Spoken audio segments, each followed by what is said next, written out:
evening once more. Please continue to eat and enjoy. I had the flame, it was fantastic. I'm done already. And what I would like to do now is invite up Tony and Rhonda Davison, who are the mother and father of the bride, to share with us a little something, something.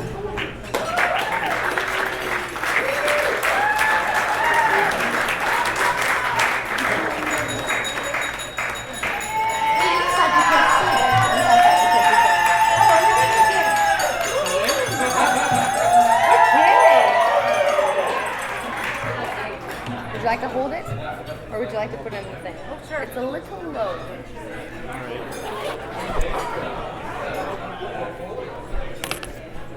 Hold it or not hold it? I'm just going to put it here. Mm-hmm. Okay, that's the attention. It's better if you Okay. hold it. Better if you hold it. Holding 2 points.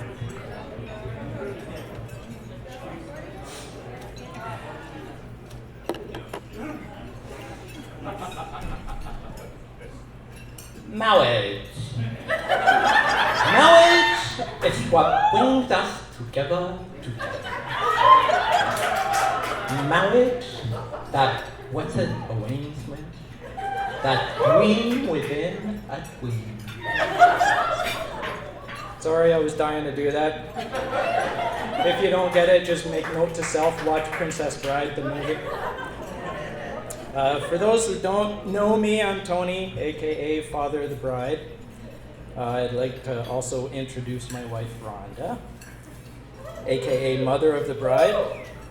She's surprisingly calm, actually. If you know Rhonda, then you'll understand why Courtney actually assigned one of the bridesmaids to Rhonda duty. Anyway, girl, you look freaking awesome.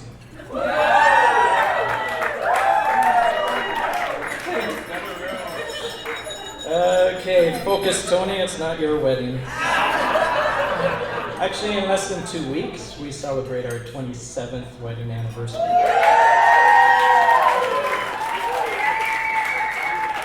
And I'm so blessed to be married to my best friend. It's not about us, she just said. Okay. I'd also like a shout out to Tom and Lynn Melo, aka parents of the groom. Fine looking couple. You guys are so relaxed, laid back, easy to get along with. It's been such a pleasure getting to know you guys over the years, the last few years. You're good people. Okay, welcome to everyone. I hope you've been enjoying the meal. And I want you to know that everyone here was actually selected by Courtney and Justin. This wasn't the parents.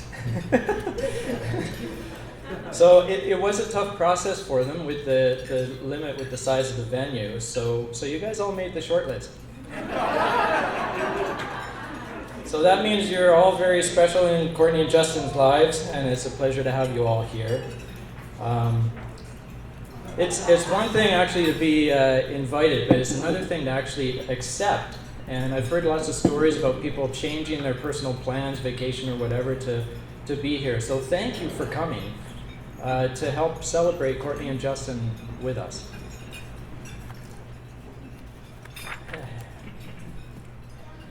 So here we are, finally. There's been so much wedding discussion and planning over the years these guys dated. I was actually starting to wonder if the wedding would happen before Justin proposed. I pictured the ring exchange happening at the ceremony today, and Justin goes, "Don't!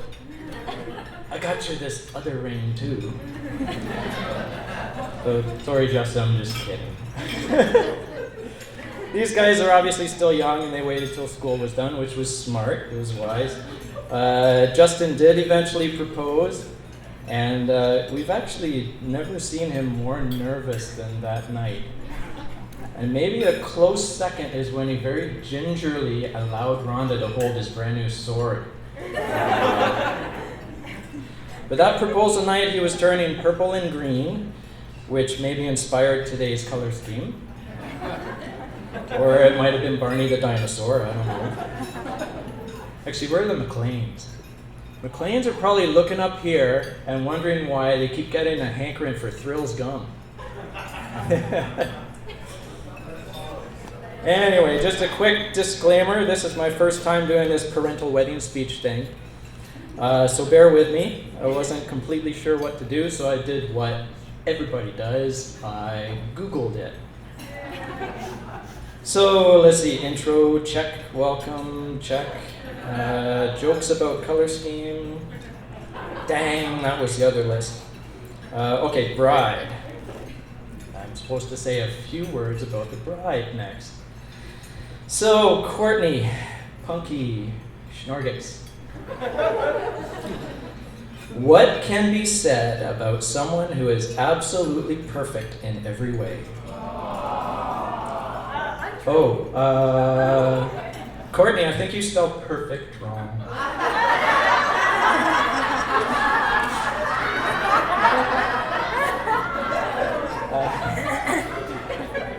I still remember the day she was born. She popped out, basically jumped out, ready to take on the world.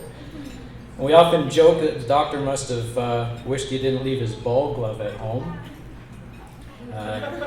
However, as she started to grow, she learned to walk and so on. Her hair seemed to lag behind a little bit for a while there. It took a while for that to come in, and when it did, it was very sparse. It was long, but sparse. Kind of like a nuclear holocaust victim. But she had these big, sweet eyes. Now, Lord of the Rings movie wasn't out at the time, but she could have tried out for Gollum. Now, before you go, "Aw," she is actually the one that pointed that out to me not too long ago.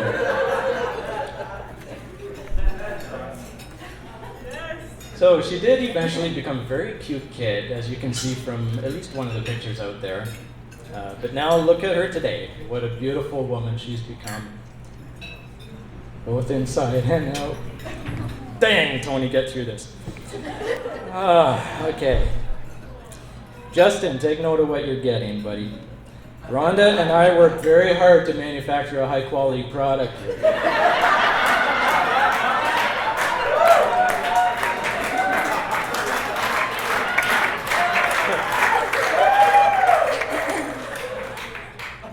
It's surreal. It seems like just yesterday she was playing house with her Barbies, asking permission to paint the cat's toenails.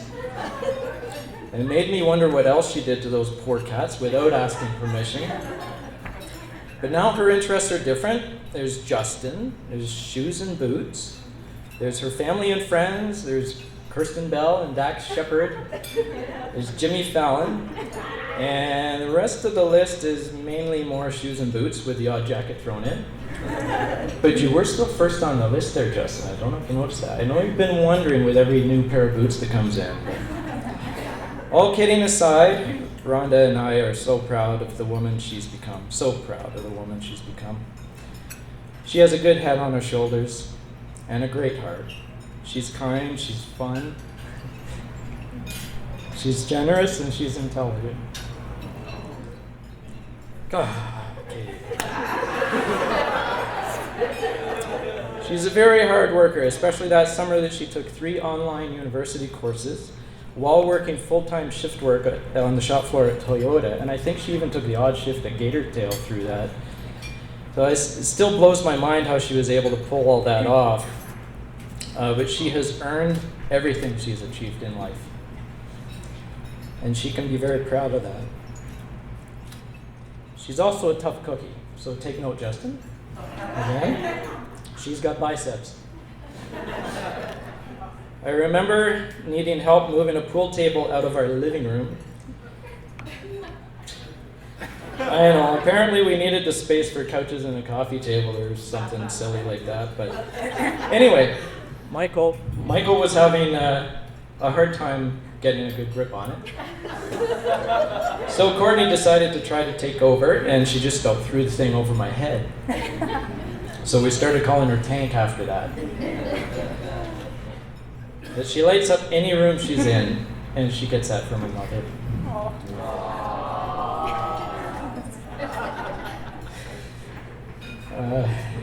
Okay, I have to admit, today is a fairly bittersweet day for me, of course more on the sweet side though.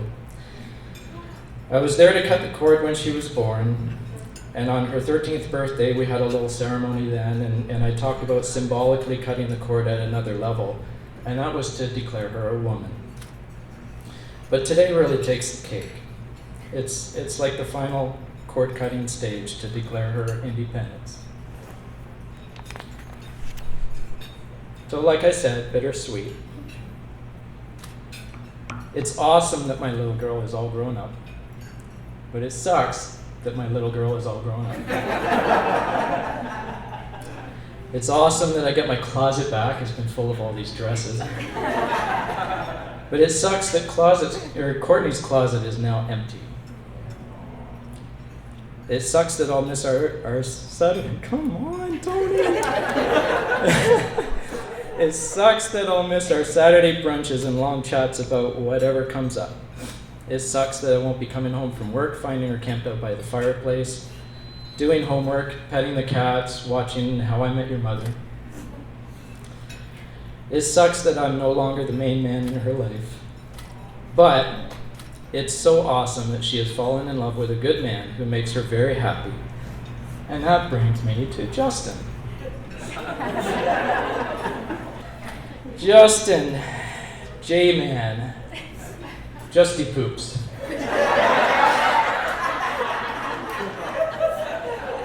Now, Google says I'm supposed to say nice things about the groom, no matter what I really think. I'm sure every dad with a daughter can relate when I say I was dreading the day my daughter would fall for a guy. Nobody can possibly measure up, right? What kind of weasel would he be? What kind of ulterior motives would he have with my daughter? What kind of mind games would he play with her? I'm so thankful I never had to go through any of that with Justin.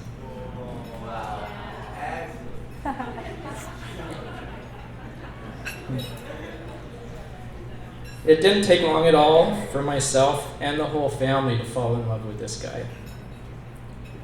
And I think we all knew they were a couple even before they did. Now again, according to Google, apparently a good idea is to talk about my first time meeting Justin.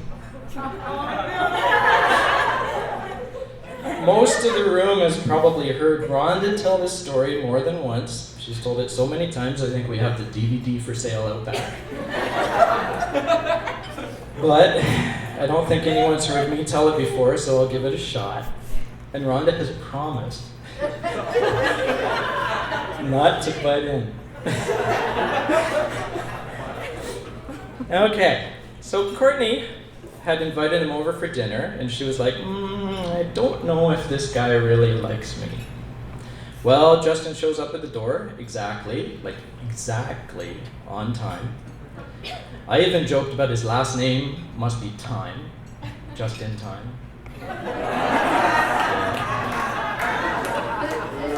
Yeah, nobody laughed that night. It was too early to try and break the ice, I guess. But he seems exhausted. Turns out he couldn't get the car that day, so he walked from his place. I checked Google,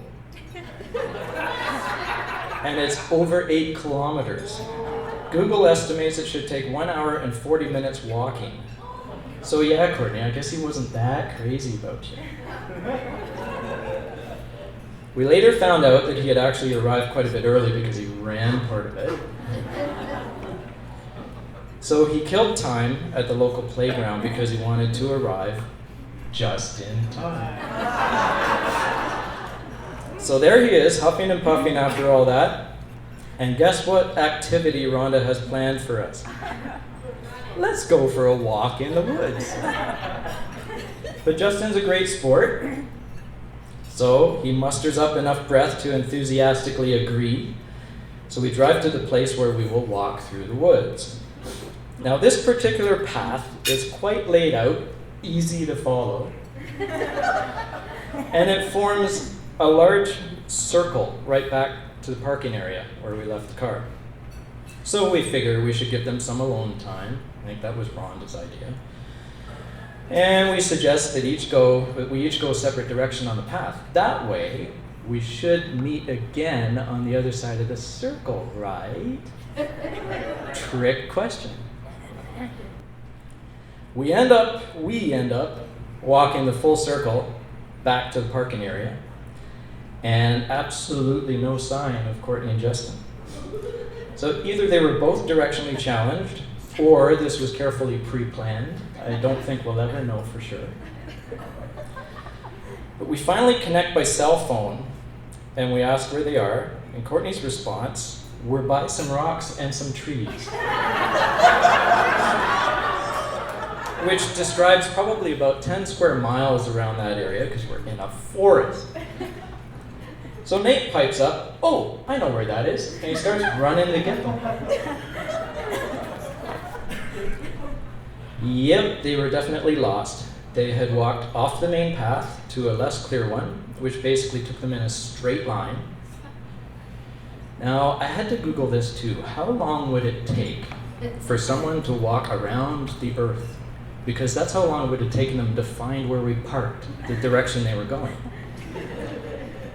And some guy did it actually a few years back, and it took him 11 years. So I figure these guys this is probably over 5 years ago now. So 5.5 years ago. So that would put them somewhere around Australia or Japan, still trying to find a car. So eventually, on the phone, Courtney says, "Oh, we found a road, but it doesn't look like the road that we came in on." So we get in the car and we drive to find them. Now this was at least a 5-minute drive on country roads around the perimeter to eventually find them. As we're pulling up to them, we notice Justin has no shirt on. And I'm thinking, oh, smooth move. But then I realized, wait a second, he's with my daughter. What is he trying to pull? So as we get closer, it becomes clear that he's covered in mud. So of course, there was a story behind that. So like I said, the path they ended up on was not quite as well laid out as the main one. They came across an area on the path that was basically a mud pit with dense forest right up to each side. And there was a branch sticking out from one side, which you would need to grab hold of to balance your way around the mud pit. So Justin, seeing the danger involved, did what any chivalrous man would do. He let Courtney go first. So she grabbed a hold of the branch, leaned sideways, and carefully navigated around the mud. Now this is where I know Justin must have already been falling in love with my daughter, because his feelings started to cloud his judgment. And all his knowledge of physics temporarily disappeared. He miscalculated that this tiny branch, which worked for little Courtney, must be able to hold him as well. And you can guess how that went for him. So when he got in the car for the ride home, I'm sure his core got a good workout, because he was desperately trying not to put his butt down and get mud on my seats. We finally make it back home, and that's when Rhonda's motherly instinct kicks in. So what does she decide to do to this teenage guy we've only just met? Well, obviously the uncreepy thing, which was pulling his drawers down a couple inches and starting to wipe the mud out of the top of his butt crack.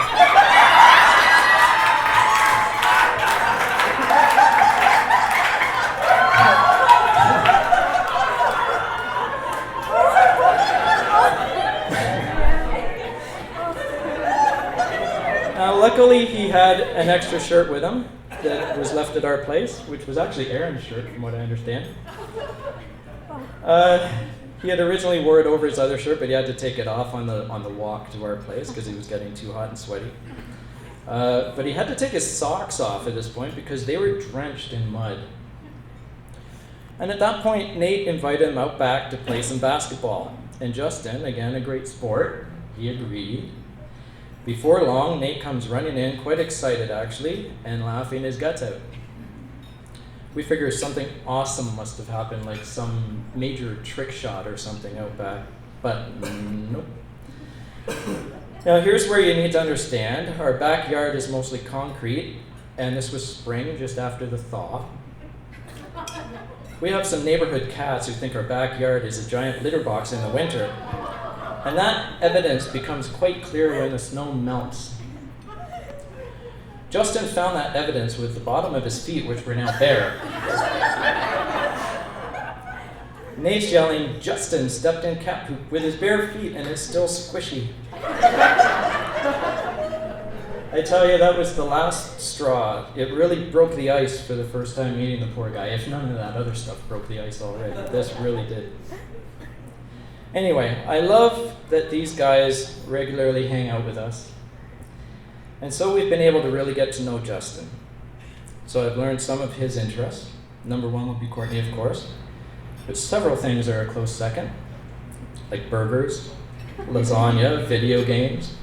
But he's also huge on superheroes. He seems to have some superpowers of his own too, especially when it comes to Courtney. Whenever she is upset or stressed about something, school or work, whatever, all he has to do is show up at the door and life is good. Typically he shows up with flowers or something and I'm thinking, way to go, raising the bar too high for the rest of us.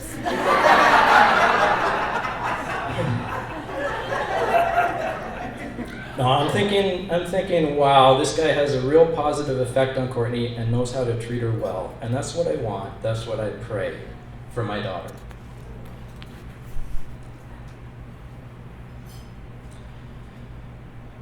But back to his love for superheroes.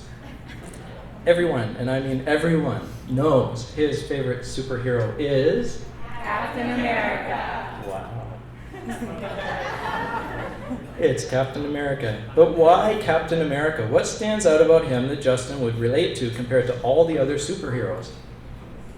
I mean, basically all superheroes are strong, brave, muscular, they wear tights. Most of those things apply to Justin. But what's special about Captain America? So of course, I had to Google it. Everything that came up was focused on his character traits. Honesty, loyalty, honor, integrity, conviction, principle, humility, morality, and servanthood. So who does that remind you of? Wow. So Justin, it's obvious that you can relate to these traits. And again, that's the kind of husband I pray for my daughter. And that's what makes this day so much more sweet than bitter. So I'll say officially, welcome to the family, but honestly, it feels like you've been a part of the family for a long time now. Okay, Google, what's next? I'm supposed to wrap up with some words of wisdom and a toast. But just before that, if Maestro Chris McQueen is ready.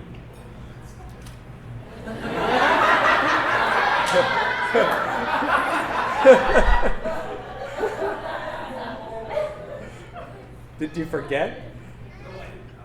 I thought it was part of it. So I wanted to say a few thank yous. I know Courtney and Justin will be thanking people later, but I figured it would be fitting to do just a few thank yous of my own. And I wanted to attempt to try and do it Jimmy Fallon style for Courtney. So Fallon usually has his band Roots doing some light background music. So my Roots just ran out of here trying to find his guitar, I think. He's coming. Here comes Roots.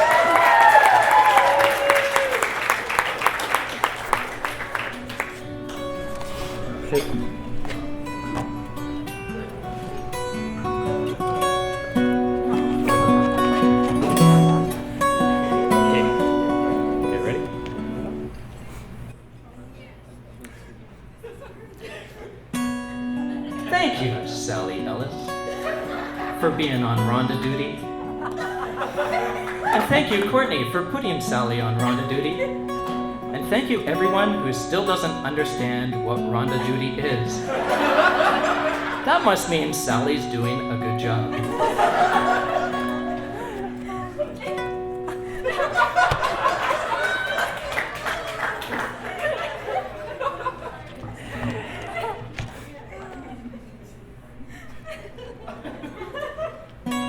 Thank you, Nate Davison, for not wearing your onesie pajamas to the wedding today. That was a bit of an inside joke.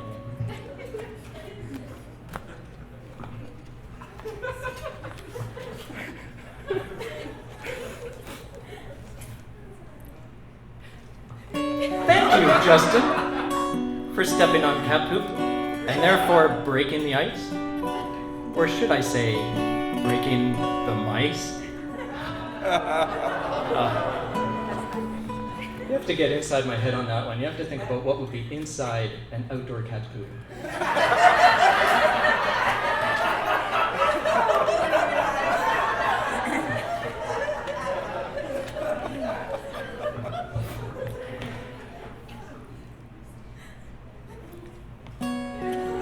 Thank you, childhood Courtney, for not shaving the cats and rolling them in butter. Okay, that was another inside joke. It's almost over.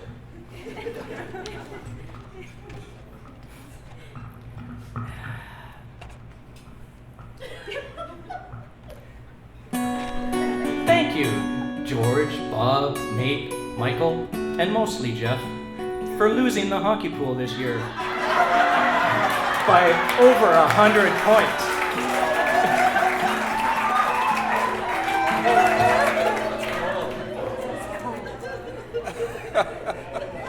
I know it's not wedding related, but these are my thank yous.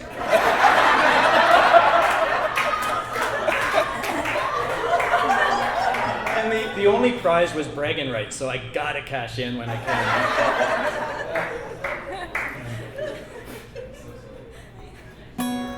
Thank you, Google. For no real reason, I just like saying the word Google.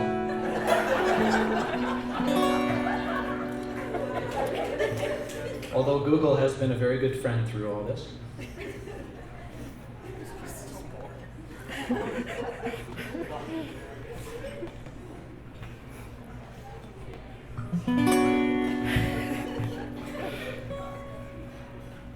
Thank you, Tacoma, for finally getting up that hill.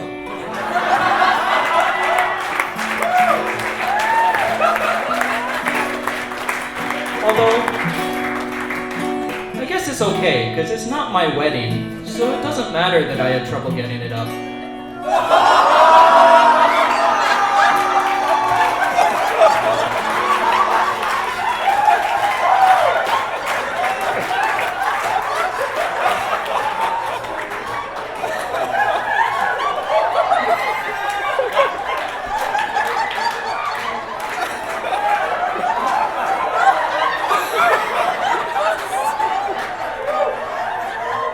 Come on, you were all thinking it. I had to beat everybody else to that joke, right? Okay. And finally, thank you, Chris McQueen, for playing the part of Roots. Even though you're much whiter, and you don't have a goofy-looking comb stuck in your head. All right, everybody give it up for Chris. White Roots McQueen.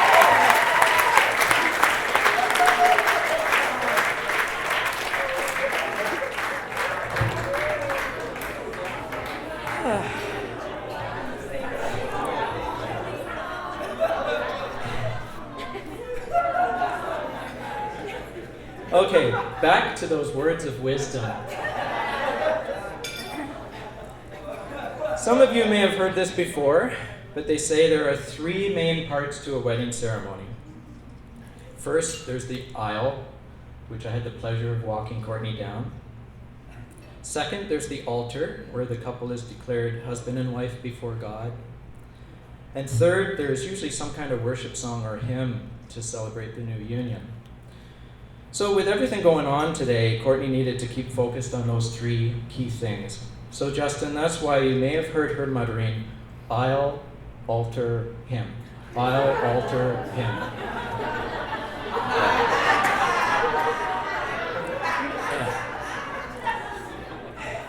Sorry guys, that's about the best I could find on Google. I got nothing except to say, observing you guys over the years, it's easy to see that you have a very healthy relationship with a foundation in Jesus. You can't lose, you'll do just fine, and you can probably teach the rest of us a thing or two about a good marriage. So please raise a glass with me.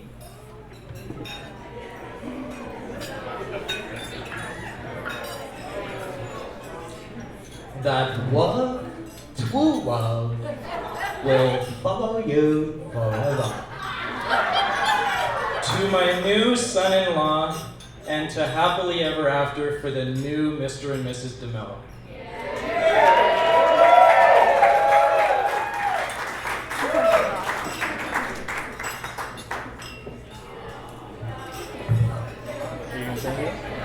I was going to say something, but there's really nothing left to say. Except I really love you guys, and I'm so happy, and this was the best day ever.